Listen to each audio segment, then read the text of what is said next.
Syabu adalah antara dadah yang menyebabkan ketagihan melampau. Syabu adalah dadah jenis perangsang atau stimulan yang menyerupai batu kristal. Ia juga dikenali dengan nama ais, batu, kristal dan kaca. Ia mudah didapati kerana ia boleh dihasilkan di makmal atau kilang haram di belakang rumah. Peralatan serta bahan untuk menghasilkan syabu pula boleh diperolehi di mana-mana kedai atau dibeli secara online. Syabu tidak mempunyai kegunaan perubatan. Cara pengambilan syabu dikenali sebagai chasing the dragon. Pengambilan cara ini boleh menyebabkan seseorang high dalam 5 hingga 10 saat kerana kesannya terus sampai ke otak. Apa yang terjadi apabila seseorang mengambil syabu? Otak manusia mempunyai pusat sistem ganjaran di mana dopamin dihasilkan, iaitu bahan kimia semula jadi yang memberikan ganjaran keseronokan apabila seseorang berbuat baik atau mencapai sesuatu. Syabu merangsang pembebasan dos dopamin pada kadar yang luar biasa. Jika keseronokan makan atau hubungan intim menghasilkan sebanyak 150 dos dopamin, syabu melonjakkan dos tersebut sehingga 1,200 dos. Hampir 8 kali ganda dari kemampuan semula jadi manusia. Proses penghasilan dopamin secara paksaan ini akan merosakkan sel-sel yang menghasilkan dopamin secara semula jadi. Apabila rosak, dopamin yang dihasilkan akan berkurangan. Ini yang menyebabkan pengguna syabu sentiasa berasa kurang puas dan ingin terus mengambil syabu dengan lebih banyak. Seterusnya, menyebabkan ketagihan. Ketagihan syabu menyebabkan kurang selera makan, masalah tidur, perubahan mood serta psikosis atau gangguan mental. Syabu juga boleh mengakibatkan kerosakan otak yang kekal dalam tempoh yang singkat.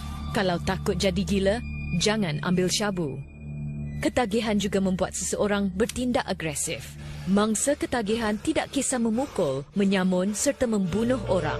Akhir sekali, jika syabu diambil dalam kuantiti yang terlalu banyak, ia juga boleh mengakibatkan kematian. Dadah kesannya membinasakan.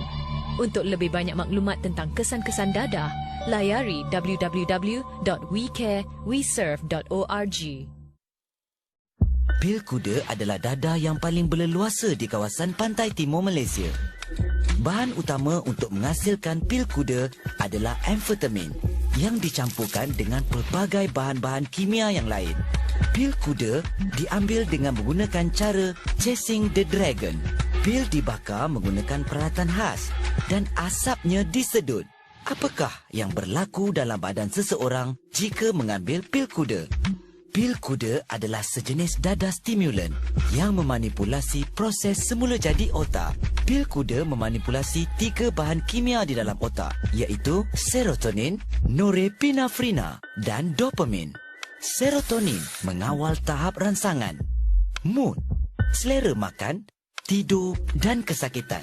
Apabila ia diganggu oleh pil kuda, pengguna tidak akan merasa lapar, mengalami halusinasi dan cenderung untuk bertindak agresif.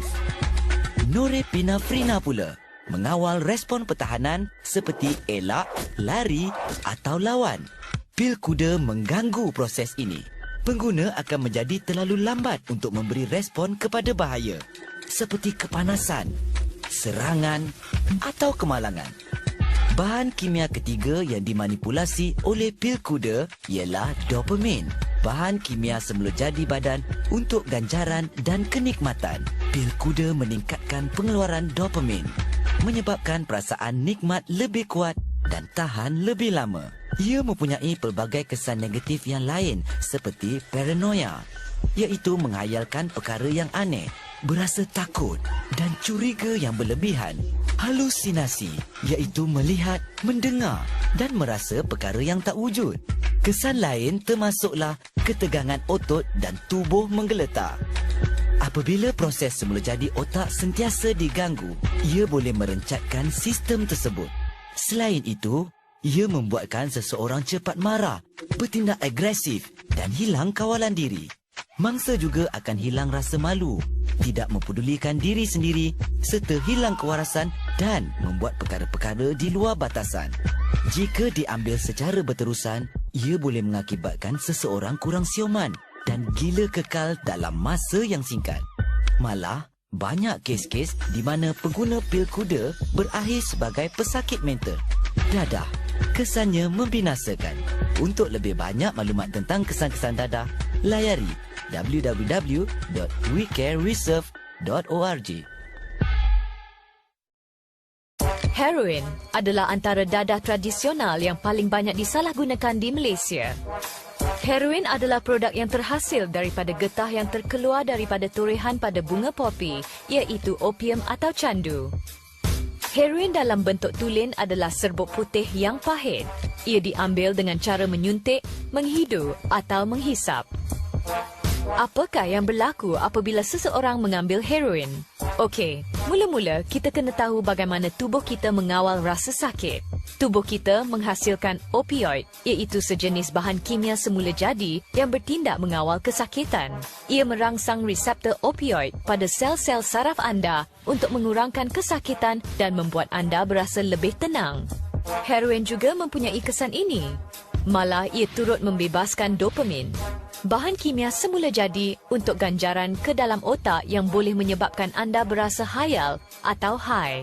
Biasanya, pengguna heroin menjadi ketagih kerana mereka ingin terus menikmati rasa hayal yang berlaku ketika pembebasan dopamin ini.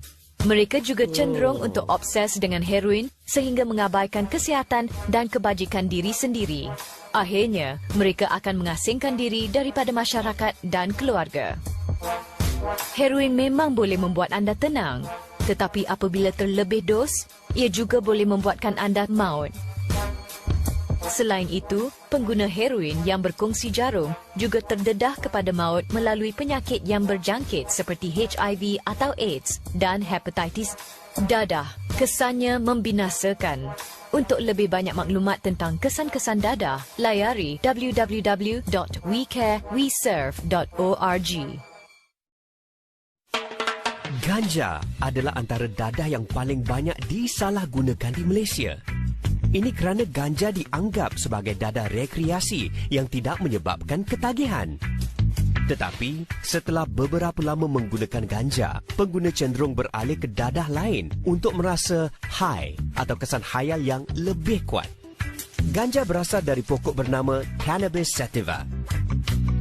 Ganja diambil dengan cara gulungan rokok, dapur atau bong dan submarin atau kapal selam.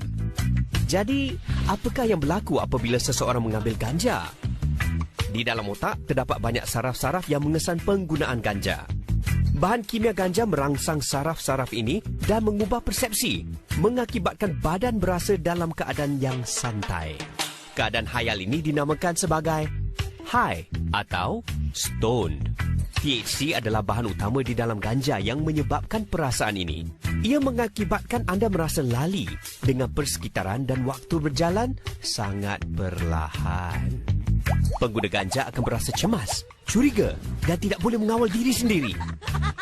Pengguna ganja biasanya tidak menyedari perubahan ini.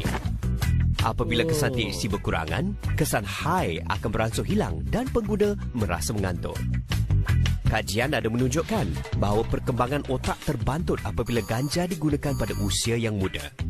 Jika ganja dihisap dengan kerap dalam jangka masa yang panjang, daya ingatan serta kebolehan berfikir seseorang akan terjejas. Akhirnya, pengguna ganja berubah menjadi malas dan antisosial. Siapa kata ambil dadah cool? Dadah kesannya membinasakan. Untuk lebih banyak maklumat tentang kesan-kesan dadah, layari www.wecarereserve.org. Kalau ada sesiapa yang menawarkan anda pil di kelab-kelab malam, kemungkinan besar ia adalah ecstasy. Methylene dioxymethamphetamine (MDMA) atau ecstasy adalah dadah yang paling popular di kalangan remaja untuk tujuan rekreasi atau parti. Ecstasy membebaskan serotonin di dalam otak, lalu mempengaruhi kelakuan dan pemikiran anda. Saintis berpendapat bahawa ecstasy akan mengurangkan kadar serotonin semula jadi anda. Kesan ecstasy boleh dirasai melalui pembebasan dopamin semula jadi dan melalui pemancar saraf yang lain. Permulaannya, ecstasy sekadar membuat anda merasa high atau khayal. Selepas kesan ecstasy beransur hilang, anda akan berasa sangat letih sehingga beberapa hari. Tindak balas ini dikenali sebagai calm down. Namun, apabila digunakan dalam jangka masa yang panjang, anda boleh mengalami ketagihan. Kesannya, anda akan mengalami perubahan mood, kurang selera makan dan kesukaran untuk tidur. Rangsangan ekstasi boleh menyebabkan kadar denyutan jantung dan suhu badan anda meningkat. Menari dan minum arak ketika mengambil ekstasi akan menyebabkan tubuh mengalami dehidrasi, iaitu kekurangan air di dalam badan. Ia boleh menyebabkan masalah otot, kerosakan buah pinggang, serta hati dan kegagalan kardiovaskular atau jantung. Jika kekurangan air berterusan, ia boleh mengakibatkan pingsan atau maut. Terdapat pelbagai kegunaan dadah, termasuklah untuk perubatan dan rekreasi. Dadah rekreasi lah paling berbahaya kerana akan diproses secara kimia untuk memberikan kesan hayal yang lebih lama. Dadah, kesannya membinasakan.